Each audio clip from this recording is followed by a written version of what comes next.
You know, the staff teased me about my walk-up song. That was it's Andre 3000 and Beyonce, their version of Amy Winehouse's Back to Black. And one of my staff said the song was giving James Bond with a little horror. Which I thought was appropriate because my speech, like a James Bond film, is at its core a love story with the backdrop of imminent danger and a big threat to humanity as we know it. Last year I told you the story of Gary. It was a story about my childhood. It's a story about the moment we're in, about how the people now running the country took the myth of the antebellum South, stripped it of its geographic specificity, and applied it to the whole country. They used it to turn people against each other, to stoke resentment. Ultimately, it was a story about how powerful a story can be. Yeah, the plantation myth, or the lost cause, was a powerful story that motivated people, even if it was a lie. And you saw yesterday from the stage an example of how that has played out. You see, in the lost cause myth, white people were the real victims of the Civil War. That before the federal government intervened, things were fine, idyllic even. And that it was the government putting a thumb on the scale for black people that was the real problem. The theory is reflected today on a broader level in the Trump administration's approach to civil rights, which you heard articulated from the stage yesterday. When HUD asked us to speak, we had mixed feelings. We knew we were likely to hear things that we didn't agree with, even antithetical to our mission. And yet we felt it was important that you know, that you understand how these ideas are being articulated, weaponized, and the full implication of them. You heard within it a not-so-subtle threat that the administration believes that the real problem is the efforts of those of us who believe that the only reasonable interpretation of what has happened in America is that black and brown and indigenous people have gotten a raw deal, that the racial wealth gap is real, and that our communities continue to experience discrimination and disparate outcomes in a variety of ways. Now, I want to be clear. NCRC will always engage with ideas that we don't agree with because we have seen how they have power, and we believe that we must confront that head on, to look them squarely in the eyes so that we can understand what exactly they stand for. But we are not afraid. Our courage will not waver, and our morals are not for sale.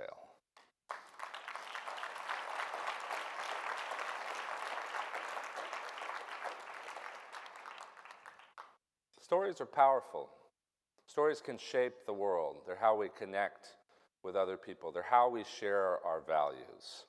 And so I want to tell you a different set of stories than the ones you heard yesterday. After my speech last year, one of my staff came up to me and said, "Where do you come up with all these stories, Jesse?" Except the inflection was a little bit more sort of an implication that I make them up. Well, it turns out that the stories come to you because it turns out that life just keeps lifing, as the kids say. So this is a recent story. And it's a story about me. And it's a little raw, so if I have trouble getting through it, please lift me up. Many of you saw me last year at this conference struggling to move. I wheeled around the event on a scooter and sometimes even a crutch. In fact, I spent much of last year dealing with and rehabbing from that injury. But you probably don't know the backstory. A few days before Christmas in late 2024, I checked myself into Suburban Hospital. My left leg had grown increasingly red, increasingly swollen. In fact, it was not the first time I had seen a doctor about my leg. This was the second trip to the emergency room and the fifth doctor that I had visited. It started with a trip to my primary care doctor. "My leg is red and swollen," I explained. "It hurts a little. I've had a low-grade fever," I noted. He examined my leg, expressed some concern, decided that I was at risk, in part because of my travel schedule, for deep vein thrombosis, and suggested that I immediately check into the ER to have it looked at. I visited Georgetown ER immediately. 5 hours later, discharged. Slightly elevated reading on some of my blood work made the doctor suggest that I see a cardiologist immediately. I go to see a cardiologist. Nothing is wrong with your heart, he says, but I am concerned about that ongoing fever. Go back to see your primary care doctor. I go back to see my primary care doctor. I still have a low-grade fever. My leg is red and swollen. He checks me for walking pneumonia. He advises me to keep my leg elevated, and if it gets worse, to go into the ER. I go home. It gets worse. It gets a lot worse. What none of these doctors had noticed, and which I had not noticed, was a seemingly innocuous callus on my foot that hid an infection growing underneath. My second entry to the ER was conclusive. The infection had spread to my leg, a condition known as cellulitis. After over a week of misdiagnosis, and quite likely some medical malpractice, I finally had an answer. But my troubles didn't end there. The first doctor I saw in the ER put me on the wrong antibiotic, and for the next few days, the infection continued, seemingly unabated. During this time, my body staged a full revolt. Food wouldn't stay down. My fever at times became intense, unbearable. Now, some of you know me. I make my living as an advocate for others, and I am not shy. Some might even say blunt. And I'm not known, or I am known, for a more than healthy distrust of authority. In fact, I'm known to challenge authority on many occasions. But when it comes to myself, I am the last person to speak up about discomfort or concerns. And as I lay there in my hospital bed, Jesse VanTol is, I'm fine, nothing to worry about. I'm sure the doctors will be in soon. They know what they're doing. And meanwhile, my wife became worried. She frequently informed the nurses that I seemed to be having trouble, that my fevers were worse, that my breathing seemed labored. The nurse assured me that they would let the doctors know. Finally, things came to a head. It seems that in my condition, I was nearly septic when I entered the hospital, that some organ function was compromised. Unbeknownst to me, fluid built up within my lungs. My blood pressure soared, 160, 170, 180. My pulse was 130. My oxygen saturation started to fall into the 80s. Through it all, I insisted I was okay. My beautiful wife, Lauren, who some of you have met here at the conference, is quite the opposite from me when it comes to health. First of all, Lauren's the type of person who goes to see the doctor when she has a cough. I don't know that she's met a disease yet that she didn't think she had at some point. And second of all, when Lauren sets her sights on something, she gets it done. She is a pugnacious advocate for herself and for others. As I lay on the hospital bed, vomiting, pale, sweaty, Lauren, who knows better, says to me, "You're not fine, you're delirious." And Lauren starts to get loud. Lauren starts to go to work. Armed with ChatGPT in the one hand and a call to my mother, who is herself a doctor, with the other, Lauren goes to work.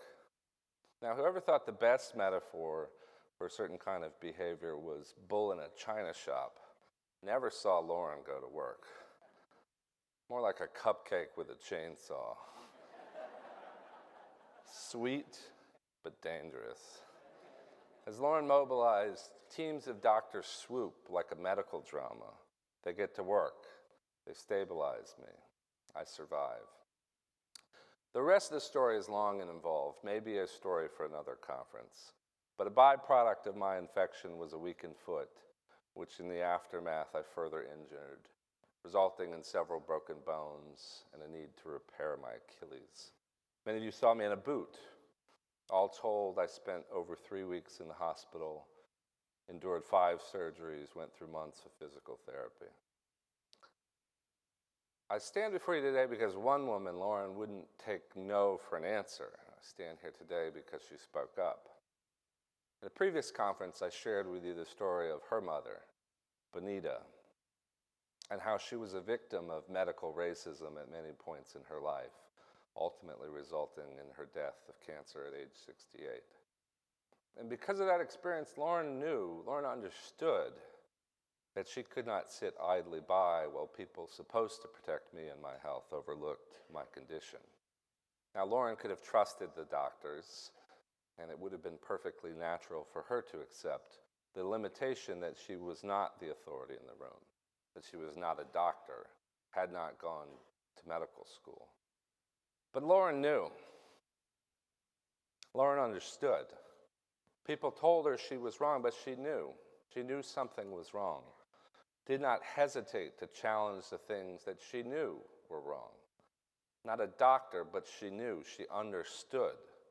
The patient was lying on the bed dying, and she did not hesitate, did not doubt. She went to work. You're going to have to wait to hear the moral of that story while I introduce another character. I've been reflecting on the Reverend Jesse Jackson Jr., a great hero of mine who recently passed away. Some of you know that I was named after Jesse Jackson. My father, who was here today with my mother, was a delegate for Jesse Jackson for president in 1984, the year that I was born, and my parents liked my name. And some of you know that Jesse Jackson was a great friend of NCRC, that he spoke here at the conference many times, that in fact he and the Rainbow Push Coalition took office space with us in our building, and that my predecessor, John Taylor, served on his board. And so many times in my career, I had the opportunity to see him at work. Reverend Jackson was among the hardest working people I have ever met. He would fly into D.C. on his way to South Africa. He would fly to far-flung parts of the country, to West Virginia, to stand with the coal miners. He was an ally, a leader for so many causes, and he worked tirelessly. After the Reverend recently passed away, I was reflecting upon his legacy, and I wondered in a daydream what would have happened if Jesse had not been called to leadership. If you can imagine Jesse Jackson standing at the Lorraine Motel in the aftermath of Dr. King's assassination, had just said, look, it's not my job to heal the nation. Reverend Jackson could have moved on with his life, and because we know now how that history turned out, it is natural to believe that it was destiny for him to act as he did. But if you think of that moment, Dr. King had just been shot dead in front of him. And it was not how he was murdered, but why, that killed him for speaking out, for his moral leadership, for challenging authority, for not sitting back and accepting the circumstance of black people in this country. And so, in fact, the Reverend Jackson's leadership was the most unnatural thing for anybody to have done. First of all, at that moment at the Lorraine Motel in Memphis, he was just 26 years old. And second of all, he was there as his mentor. The leader of the movement was killed because of the power of his speech and the moral clarity of his ideas. The consequence of leadership was not esoteric for the Reverend Jesse Jackson. It was a real and present danger. And yet Jesse went to work. Unlike my wife, Lauren, he didn't have the opportunity to save the patient, but he went to work. And he spent his life pursuing that work, culminating in his historic run for president in 1984, and again in 1988, when he won 11 primaries and changed American politics, paving the way for the historic victory of Barack Obama in 2008. Over the course of his life, Jesse Jackson was critiqued time and again. And these critiques, some fair, many unfair, are revealing, I think, about how we think about leadership. I bring it up because I think it reveals something about how we expect others to fight our battles for us. Deeply revealing about how we as a movement and as a nation expect courage and leadership to come from some other place. About how we place our expectations upon others. The most common critique I hear of Jesse Jackson was that he didn't keep the civil rights movement going, that he failed the movement. I call bullshit, as someone said yesterday.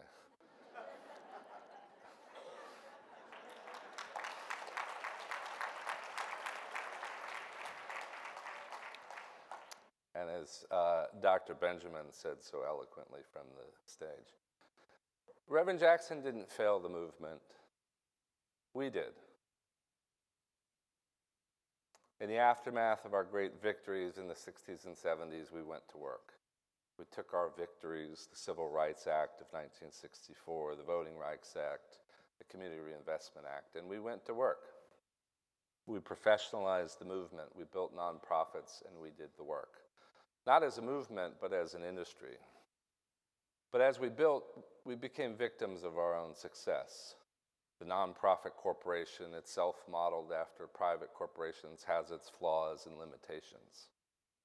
To illustrate this, I want you to imagine a scenario for a moment.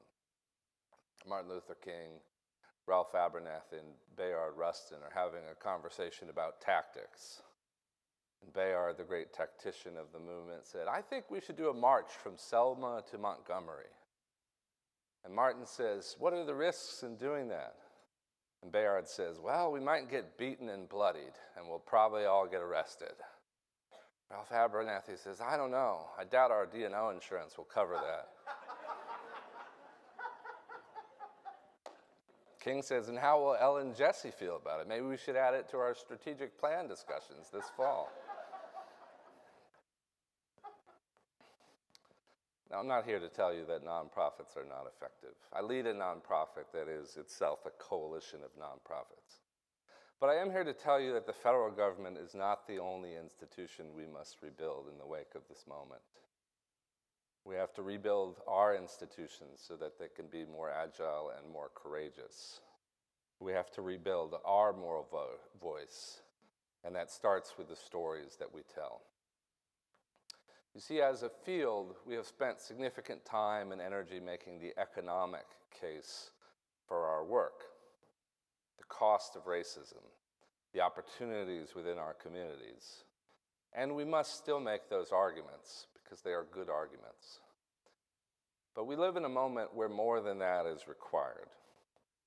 And much more is required if you see and understand what is happening all around us. We see it when our president compares black people to apes.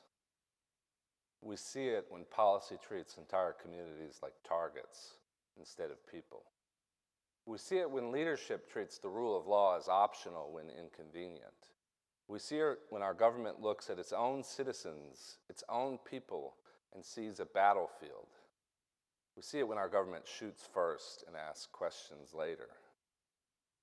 As I travel the country, a sense of despair, a sense of what is to be done is all around. A desire for somebody to come forth and save us. Which person will speak up? Which party will win? Which candidate will emerge? I'm here to tell you that the patient is lying on the table and that they are dying. And that the patient is all of us. The patient is your next door neighbor. The patient is our multicultural democracy and whether it will live to see tomorrow. And I have news for you. There are no doctors of democracy coming to save us. And if there are prophets waiting to emerge, let us not risk the judgment that we sat idly by because it was not our job and we did not know what to do. The only doctors of democracy are we the people. That much the founders had right, as deeply flawed as they were. And the burden falls to some of us more than others. Let me put it to you this way. If you're not the patient, then you must be the doctor. Then you must be Lauren. Then you must be Jesse. In that speech Jesse gave at the Democratic Convention, he said two words over and over and over again. He said, I understand. I understand. I understand, he said. Jesse Jackson was every man. The story of America was Jesse Jackson, and Jesse Jackson was the story of America. His struggle was our struggle. But the problem here in Washington is that they do not understand. They don't understand what it's like out there in America because they live in a different America. You've got to make them understand. You've got to tell them about the America as you experience it. And just as that myth of the Old South was a powerful story, so too are our stories powerful. We too can tell a story about a greater America, but one that does not exist in the past. We too can tell a story about a greater America, but ours does not set neighbors against neighbors. We too are America. Now, I'm not here to tell you that the entire burden of saving our democracy lies with you. And I'm not even here to tell you that words are enough, that telling a better story is the solution to our crisis. But I am here to tell you that there are moments in our lives where you have a chance to be Jesse. Not me, the other one. You wouldn't want to. There are moments where you have a chance to be Lauren. There are moments where you have a chance to speak up and to take action. Each of us has sat by in the face of injustice. Each of us has let a leader, a colleague, or a friend take those stabs in the back, too afraid of the sacrifice it takes to lead.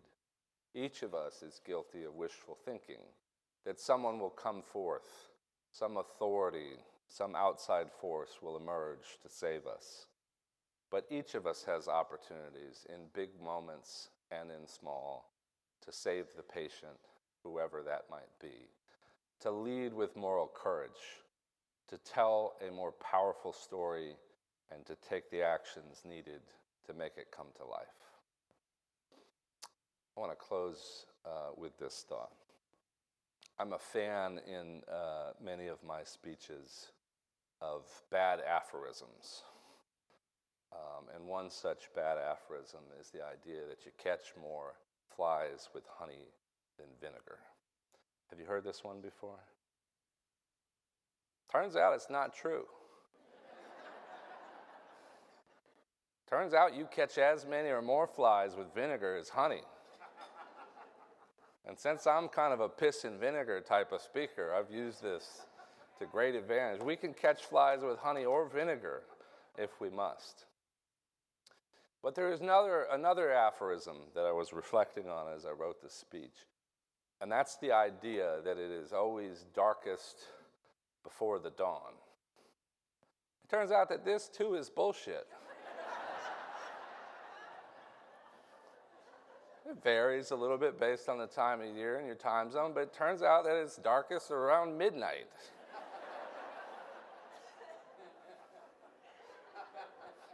Who knew? You've accepted this as gospel truth your entire lives. You were lied to. But the definition is psychological. You see, we feel most alone, most in the dark, just before dawn, in the middle of the night. Our eyes have slowly adjusted, and we cannot tell that it is getting lighter. By your actions, I believe that it will not be midnight in America, but that dawn will come. Come hell or high water, we will make that sunrise. As Jesse said, wherever you are tonight, you can make it. Hold your head high, stick your chest out, you can make it.